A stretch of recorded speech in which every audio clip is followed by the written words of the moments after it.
کا باقاعدہ آغاز کریں گے اور سب سے پہلے آپ کو بتائیں army chief general Syed Asim Munir کہتے ہیں سیکیورٹی اور معیشت کا چولی دامن کا ساتھ ہے. پاک فوج کو اپنی قوم کی خدمت کرنے پر فخر ہے. فوج عوام سے ہے اور عوام فوج سے ہے. ہم نے فیصلہ کیا کہ پاکستان کو موجودہ بحران سے نکال کر دم لیا جائے گا. تمام پاکستانیوں نے بھکاری کا کشکول باہر اٹھا کر پھینکنا ہے. ہمیں دنیا کی کوئی طاقت ترقی کرنے سے نہیں روک سکتی. پاکستان میں زرعی انقلاب آ کر رہے گا. گرین انیشیٹو کا یہ دائرہ کار پورے پاکستان تک پھیلایا جائے گا. پاک فوج کے سپاہ سالار کا خانیوال ماڈل ایگریکلچر فارم کی افتتاحی تقریب سے خطاب. ISPR کے مطابق آرمی چیف نے کہا کہ پاکستانی غیرت مند، غیور اور باصلاحیت قوم ہے. تمام پاکستانیوں نے بھکاری کا کشکول اٹھا کر باہر پھینکنا ہے. جنرل عاصم منیر کا کہنا تھا کہ ہمیں دنیا کی کوئی طاقت ترقی کرنے سے نہیں روک سکتی. پاکستان میں زرعی انقلاب آ کر رہے گا. ہم اس ماڈل فارم کی طرز کے جدید فارم بنائیں گے جس سے چھوٹے کسان کو فائدہ ہوگا اور گرین انیشیٹو کا دائرہ کار پورے پاکستان میں پھیلایا جائے گا. Army chief general Asim Munir نے تقریب سے خطاب میں مزید کہا کہ ریاست ماں کی طرح ہوتی ہے. عوام اور ریاست کا رشتہ محبت اور احترام کا ہے. سیکیورٹی اور معیشت کا چولی دامن کا ساتھ ہے. اسحاق ڈار کے نام پر اتحادیوں میں دراڑ. اسحاق ڈار کے نگران وزیر اعظم بننے کا معاملہ ایک ہی دن میں متنازع ہو گیا. پیپلز پارٹی کی رہنما شیری رحمان کی نام لیے بغیر شدید تنقید. بولیں کہ کل فیک نیوز میں کسی کو وزیر اعظم بنا دیا گیا. نگران وزیر اعظم کے لیے کوئی نام فائنل نہیں ہوا. آئین میں نگران وزیر اعظم کی تقرری کا طریقہ کار طے ہے. نگران حکومت غیر جانبدار ہو تو ہی بہتر ہے. پیپلز پارٹی کو کوئی نام پیش کیا گیا نہ ہم نے کسی نام پر اتفاق کیا. فیصل کریم کنڈی بولے کل باتیں ہو رہی تھی کہ نگران حکومت فائنل ہو گئی. اسحاق ڈار کا نام ابھی تک پیپلز پارٹی کے پاس نہیں آیا. اگر اسحاق ڈار کا نام شیئر ہوگا تو ہم بھی اپنا نام لے کر آئیں گے.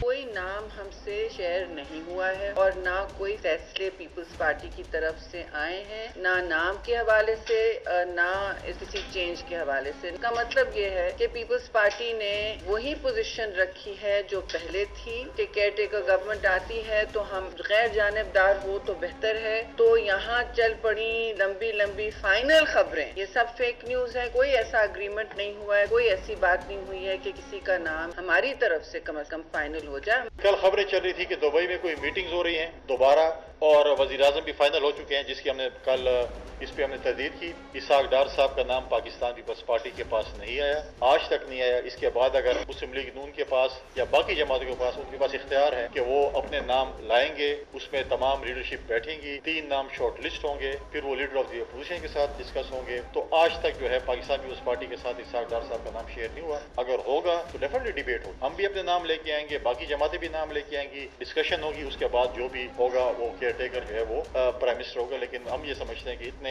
معتبر اسحاق ڈار کو نگران وزیر اعظم بنانے سے الیکشن کا عمل پہلے دن سے ہی متنازع ہو جائے گا. وزیر دفاع خواجہ آصف کہتے ہیں نگران وزیر اعظم کا کردار امپائر کا ہوتا ہے. کسی سیاسی جماعت کے وزیر اور عہدیدار کو یہ عہدہ دے دیا جاتا ہے تو قابل قبول نہیں ہوگا.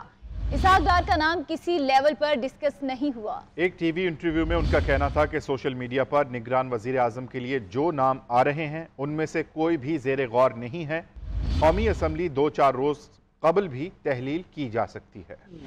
مسلم لیگ نون کے رہنما محمد زبیر کہتے ہیں کہ اسحاق ڈار کو نگران وزیر اعظم بنانے کی بات کہیں نہیں ہوئی. GNN کے program News Edge with Fareeha Idrees میں گفتگو کرتے ہوئے کہا نواز شریف ہی نون لیگ کے اگلے وزیر اعظم کے امیدوار ہوں گے. 90 روز میں الیکشن کرانا نگران سیٹ اپ نہیں، الیکشن کمیشن کا کام ہوتا ہے. نواز شریف صاحب پرائم منسٹر ہوں گے. اس کی ایک جو سب سے بڑی وجہ ہے 2-3 وجوہات ہیں. ایک تو he is the most popular leader from the PMLN side. Vote PMLN کا جو ہے میاں نواز شریف کا ووٹ ہے، اس میں کسی کو شک شبہ نہیں ہے.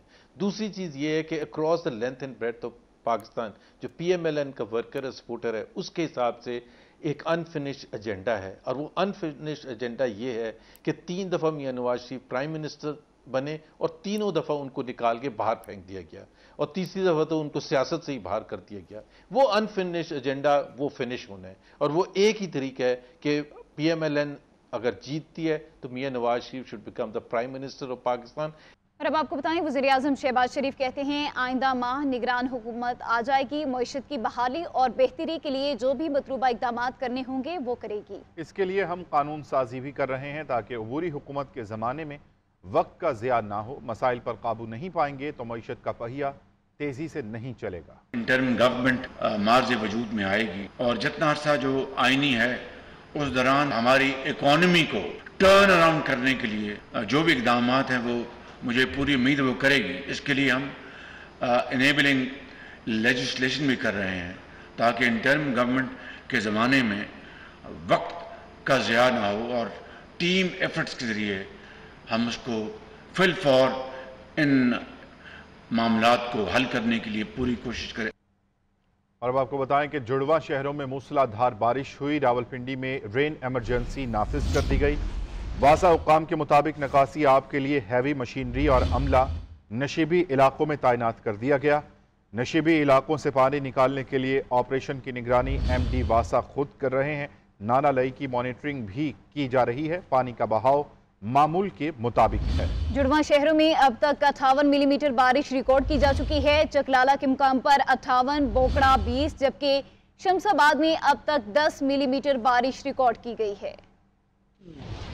کراچی والوں کے لیے مانسون کا دوسرا اسپیل انتظامیہ کی نااہلی نے زحمت بنا دیا۔ چند گھنٹوں کی بارش ہی انتظامیہ کے تمام دعووں کو بہا لے گئی۔ بارش تھمتے ہی مسائل کھڑے ہو گئے۔ مونسون کا دوسرا اسپیل، حبس اور گرمی کے بعد شہر قائد میں بادل ایک بار پھر برس پڑے۔ سلجانی ٹاؤن، گلشن معمار، نارتھ کراچی، سعدی ٹاؤن اور ملیز سمیت مختلف علاقوں میں تیز اور ہلکی بارش ہوئی۔ کچھ دیر کی بارش انتظامی دعووں کو بہا لے گئی۔ باران رحمت شہریوں کے لیے زحمت بن گئی۔ بارش تھمتے ہی مسائل کھڑے ہو گئے۔ North Karachi sector 11E Godhra کے مقام پر گوجر نالے کی تعمیر مکمل نہ ہو سکی۔ برساتی نالے میں نکاسی آب نہ دینے سے بارش کا پانی سڑکوں پر آ گیا، جس نے علاقہ مکینوں کو شدید اذیت سے دوچار کر دیا۔ نکاسی کا انتظام کوئی نہیں ہے، جب بھی بارشیں ہوتی ہیں ادھر سے ریلا آ رہا ہوتا ہے۔ اس میں وہ کھدائی کر کے انہوں نے پیپ ویپ ڈالی ہے، اس کے بعد روڈ تو بنا نہیں ہے، تو اس کے بعد تو یہی حال ہوگا۔ نالوں کی صفائی نہیں ہوتی ہے، اکثر نالے بھر جاتے ہیں اور عوام کو بہت پریشانی ہوتی ہے آنے جانے میں۔ یہ اپنے پاکستان کراچی میں کچھ نہیں ہو رہا۔ گٹر لائنیں بھری ہوتی ہے، پانی ہے نہیں ہے، گیس نہیں ہے، بجلی نہیں ہے، پانی ہر جگہ پہ کھڑا ہے، گٹر کے ڈھکنے کھلے پڑے، کچرا گیا ہوا ہے، بندہ خدا نہ خواستہ اس کے اندر گر جائے۔ یہ گندگی دیکھ لیں، ابھی پیچھے دیکھ لیں، پانی کتنا ہے، عوام کتنی پریشان ہو رہی ہے۔ بارش کے ساتھ ہی کے الیکٹرک کا بوسیدہ نظام ہمیشہ کی طرح بیٹھ گیا، جس سے متعدد فیڈرز بھی ٹرپ کر گئے۔ محکمہ موسمیات کی پیشگوئی کے مطابق شہر میں آج اور کل بھی وقفے سے ہلکی اور تیز بارش کا سلسلہ جاری رہنے کا امکان ہے۔ کیمرہ مین اظہر بھٹی کے ساتھ احسان خان، GNN کراچی۔ اگلے 48 سے 72 گھنٹوں کے دوران ملک بھر میں ملک کے مختلف علاقوں میں گرج چمک کے ساتھ تیز بارش جاری رہنے کا امکان ہے۔ NDMA کے مطابق خیبر پختونخوا، گلگت بلتستان اور آزاد جموں و کشمیر میں لینڈ سلائیڈنگ، فلیش فلڈنگ اور موسمی نالوں میں طغیانی کا خدشہ شامل ہے۔ دریاؤں میں تیز بہاؤ اور نشیبی علاقوں میں اربن فلڈنگ کا خطرہ موجود ہے۔ جنوبی پنجاب اور بلوچستان کے پہاڑی علاقوں میں ہل ٹورنٹ کا خطرہ بھی بڑھ رہا ہے۔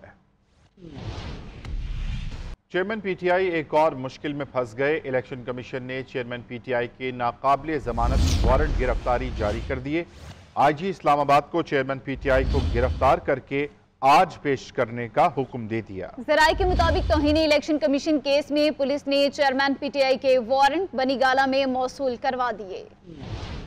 تحریک انصاف کے سربراہ کے ناقابل ضمانت وارنٹ جاری۔ الیکشن کمیشن نے توہین الیکشن کمیشن کیس میں عدم پیشی پر وارنٹ گرفتاری جاری کیے۔ احکامات پر فوری عمل درآمد کے لیے IG اسلام آباد کی زیر صدارت پولیس افسران کا ہنگامی اجلاس طلب کر لیا گیا، جس میں PTI چیئرمین کے ناقابل ضمانت وارنٹ گرفتاری جاری ہونے اور گرفتاری سے متعلق مشاورت کی گئی۔ پولیس ذرائع کے مطابق PTI چیئرمین کو گرفتار کرنے کے لیے پولیس کی خصوصی ٹیم تشکیل دی جائیں گی۔ گزشتہ سال اگست میں الیکشن کمیشن نے PTI چیئرمین اسد عمر اور فواد چودھری کو مختلف جلسوں، پریس کانفرنسز اور متعدد انٹرویوز کے دوران الزامات عائد کرنے پر الیکشن کمیشن کی توہین اور ساتھ ہی سربراہ تحریک انصاف کو توہین چیف الیکشن کمشنر کا نوٹس جاری کیا تھا۔ الیکشن کمیشن نے تینوں کو کئی بار نوٹسز جاری کیے کہ وہ ذاتی حیثیت یا بذریعہ وکیل پیش ہوں، لیکن متعدد بار پیش نہیں ہوئے، جس پر ان کی عدم پیشی پر وارنٹ جاری ہوئے اور اب اس وارنٹ پر لازمی عمل درآمد کا حکم جاری کر دیا گیا۔ چیئرمین PTI کے خلاف توشہ خانہ فوجداری کارروائی کیس، PTI لیگل ٹیم نے کمرہ عدالت میں نعرے بازی پر معافی مانگ لی۔